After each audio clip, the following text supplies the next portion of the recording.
Good morning. Tara mabilis ang layout and design ng ating prayers for the GC guys. Using cellphone tayo, docs apps and slides apps ang ating ginagamit na pang design. Dito muna tayo sa ating apps. Mabasan lang at tayo tapos na sa oras. Kaayos yung ano. Magdaanin lang kung gagawin. Nasira kasi yung ating cell. No, yung nasira yung cell natin kahapon guys. Block na talaga kanya gamit. Ano lang naman, yung wrong number, yung back, pwede pa naman siyang magamit. Hindi ko lang alam kung bakit nang nangyari. Baka kakabagsak yan. Kaya ganyan. So today is 21 July 2024. Ang ating font ay Roboto Serif size 12. Text color ay purple. Highlight color is ano yan eh. Pagdating talaga sa maroon guys, nilalighten ko siya, ginagawa ko siyang light red. Kaya yan ang ano niya. Yung teka ulit ka lang. Sa taas yung ano yung kahapon yun. Ayun oh. Naging lighten na siya.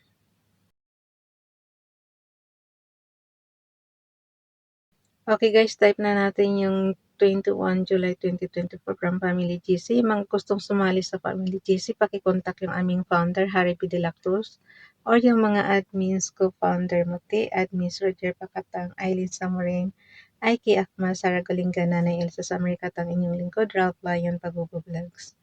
Dito muna tayo kay Ralph. At yung kung gusto nga palang magpa-member sa Family GC, ano na lang dyan. Paki-add na lang sa GC and then i-confirm na yan ng mga admins. Hinanda ko na yung Bible kasi mag-i-interpret tayo dito sa sa prayers ni Ralph. For as much as was written beforehand was written for our Limudi Kodesh, in order that through Savlanot and through the Nikama of the Kitbi HaKodesh, we might hold fast tikva, hope. So, yung tikba guys is hope. Sa Tagalog, ang Romans chapter 15 verse 4 is Roma. And then dito tayo sa chapter 15 verse 4. Ano mang naisulat noon ay isinulat para sa ating ikatuto upang sa pamamagitan ng pagtitiis at sa pagpapalakasan ng loob mula sa kasulatan magkaroon tayo ng pag-asa. So, tikba is pag-asa. Ayan na, naabutan na ako ng oras. Kasi naman, ang hirap kasi ayusin ng camera ko. Kaya, ang taga-taga ko talaga nag-ayos. Tapos hanggang dyan lang talaga ang kaya. Putla talaga siya, hindi siya maayos. Kahit, kahit, di ba may mga filter tayong beauty dyan. Kahit i-zero pa siya dyan, putla talaga. Okay. Kay Princess Dayan Channel naman, but he was wounded for our transgressions, he was bruised for our iniquities. The chastisement of our peace was upon him, and with his stripes we are healed. Isaiah chapter 53 verse 5. Dalhin natin yan sa ating slides apps. So, dito tayo sa slides number 21. Kung anong date tayo, doon tayo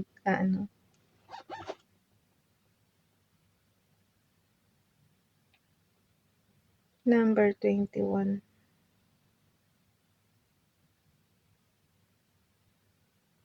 So, naayos ko na siya. Basahin na lang natin. Buti na nga lang na-advance ko siya ng ayos eh. Ginawa ko, ginilid ko na yung 21 July 2023 doon sa dulo. Kaya, dulo sa dulo yung date natin. Isang 23, isang 2024 yung ginawa natin kanina sa Docs Apps. So, basahin natin yung kay AP Donalyn, today's prayer. Paki-follow lang sa kanyang Facebook account, guys. Thank you, Lord, for everything you've done for me. Forgive me of all of my of all of my sins.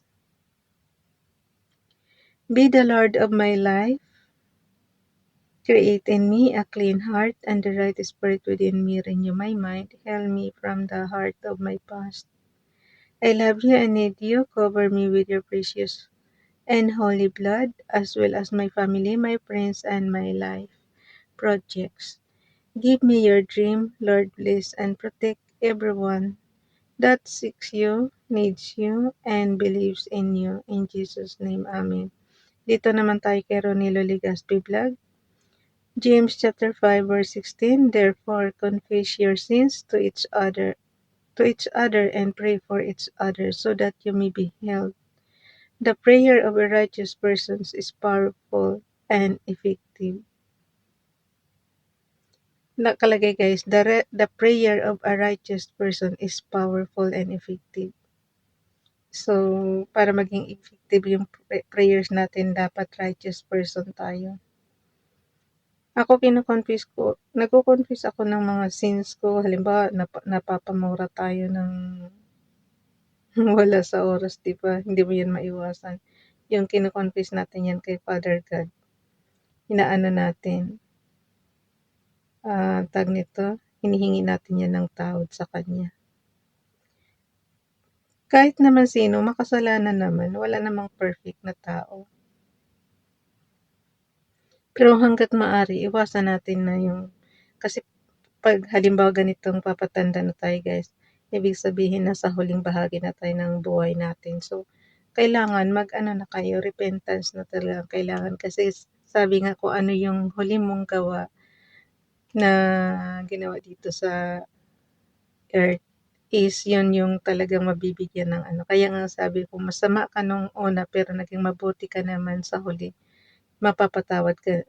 Kapag kawang ka ni Father God, mapapatawad ka niya. Pero kung mabuti ka sa una pero sa bandang huli is masama ka, paano gagawin ni Father God sa'yo? Di hindi ka mapapatawad. Diba? Kaya kung ano yung huli mong ginawa dito sa earth, yun ang pinaka ano, kasi sabi nga walang taong hindi makasalanan, pero kung ano yung huling gawa mo dito sa earth, yun ang siyempre ang ihahatol sa'yo. So, paano yan kung masama ka na sa una, masama ka pa rin sa huli, di lalong masama. Dito naman tayo pero kung masama ka sa una, pero mabuti ka naman sa bandang huli ng nung bago ka mamatay, edi yung hahatulan sa'yo yung pinakahuli.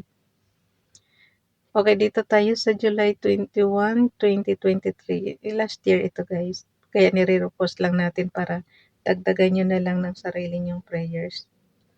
Charity suffereth long and is kind. Charity envieth not. Charity vaunteth not itself, is not puffed up. 1 Corinthians chapter 13 verse 4, Bible King James Bible. Dito naman tayo kay Princess Dayan Channel. A good name is rather to be chosen than great riches and loving favor than silver and gold. Proverbs chapter 22 verse 1. Dalhin na natin yan sa ating storage. So, piliin natin dyan yung ating sheets apps. So, mayroon tayong prayers na file name. 3 years na yan guys, hindi pa ako nagbabago ng file name. Basta kung anong date siya, nagbabago lang na ako ng sheets natin, ganun. Tapos papalitan lang ng, magre-rename lang ako ng files. Kung halimbawa ngayon, July 2024, so yun ang ilalagay ko. So, makikita niyan doon sa pinaka-bottom. Yan o. Yan na yung file name. Kaya kitaan mo kahit thousands pa yung natin. Kaya niyang i-hold isang file name lang yan. Dito naman tayo sa column E. So, nandoon yung prayers natin today. Yung yan nga natin. Ayan, 21 July 2024. 10 kasi yan eh. So, konti na lang matatapos na naman yung buwan ng July. Iangat natin 'tong 22 para bukas 'di na tayo mahirapan, cut and paste lang. Okay, paste. So, yung July natin 2022 bukas, ayan na. Tapos punta tayo sa gallery, i-share natin yung ating ano, may oras pa naman. So, share.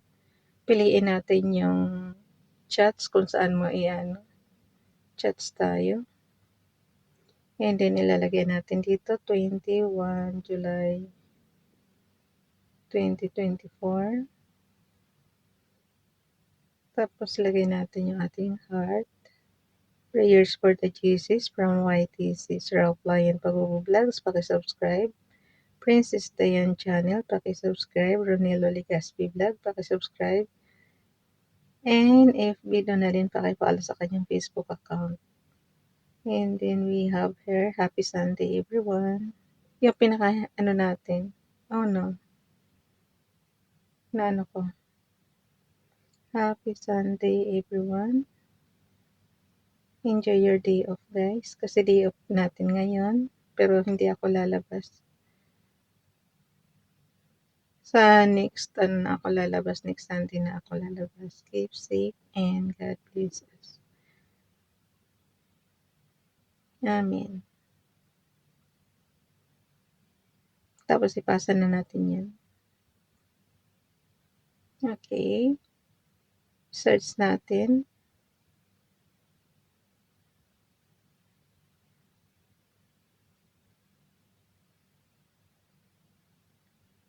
Hanggang dyan na lang guys. I-ano natin sa kabilang account natin. Tingnan natin doon.